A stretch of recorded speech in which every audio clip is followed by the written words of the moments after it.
Good morning. Our topic for today is on basic communication, stigma, and ethics. I'm Pipiana Wijab. I'm the MCH Program Coordinator for CHUK MCH Program Department of Health Services Public Health Division. This is one of the activities that for CHICA project for Pacific Co-Learning towards Resilient Health System in the FSM. So what is communication? Communication is the ability of an individual to accurately convey a message to another person or a group of people. Communication is one of the essential elements in patient care. According to many studies have shown that good communication can make patients feel valued, care, and even put them at ease. Effective communication is not only to improve care services, but it also creates better working environment for care and more transparency and openness related to our daily tasks.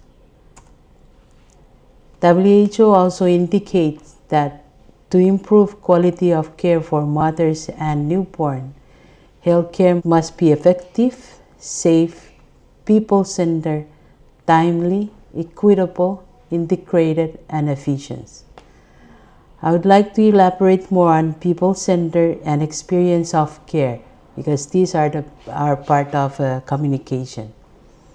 People-centered is respective and responding to individual preference, needs, and values within health services that are organized around the needs of people.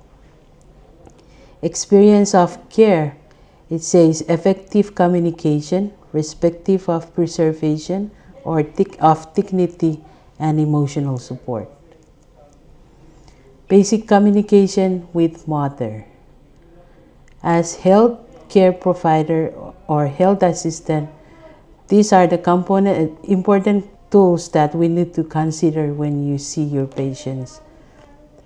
Number one, make the woman and her partner feels welcome.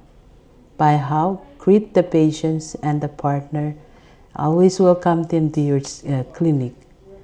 Be friendly, respectful, and not judgmental all the times. Use simple and clear language. Try not to use medical terms because some patients might not understand the medical terms that you use. Encourage her to ask questions. When you see that the patient still look confused or not yet catch what you have given her, always ask her to ask questions. Ask and provide information related to her needs. When you know the problem, always it's important to provide all the accurate information to that patient according to her needs. Support her in understanding her options and making decisions at any examination or before any procedure. Seek her permission before you do any examination, and always inform on the procedure that you have given her. At the end of any conversation or discussion you have with your patient, always summarize the important information, including information on laboratory if she's gonna go for a lab test and the treatment that she's gonna take. Always verify that she understands everything, all the information that you have given her. Like for example, the emergency signs, treatment instruction, and when and where to return to clinic. Check for her understanding by asking her to explain or demonstrate treatment instruction that I've given her. Communication when prescribing and treatment. Some of the important tools as health providers and health assistants must be considered are as follows. Explain to the patient what the treatment is and why it should be given. Explain to her that the treatment will not harm her and her baby. And if she's not taking the medication regularly, explain about the complication or the danger that she can encounter. Give clear and helpful advice on how to take the drugs regularly. If she's gonna take 2 tablets 3 times a day for 5 days, you have to explain to her that. Demonstrate the procedure. If she's gonna take liquid medication, you need to also explain to her the amount of medicines that she needs, the measurement of the medicines that she needs to take.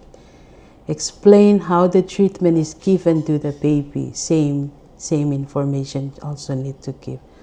Explain the side effect. Advise her to return if she has any problem or concern about the medicine. Explore any barriers or she or her family might have in regards to the treatment given. Discuss with her the importance of buying and taking the prescribed amount. Privacy and confidentiality. It is also important to also consider privacy and confidentiality to be discussed with the patient. Always ensure there is a private place where you can do your examination and counseling at. Also ensure that when you discuss sensitive topics like STIs, domestic violence, or rape, you are not overheard by others. Make sure you have the woman consent before you disclose any information to the partner and the family. Never discuss confidential information of your clients to your colleagues or outside health facility. Always organize your examination area so that during examination, the woman is not viewed by others. Ensure all records are locked or all information of your clients are kept confidential.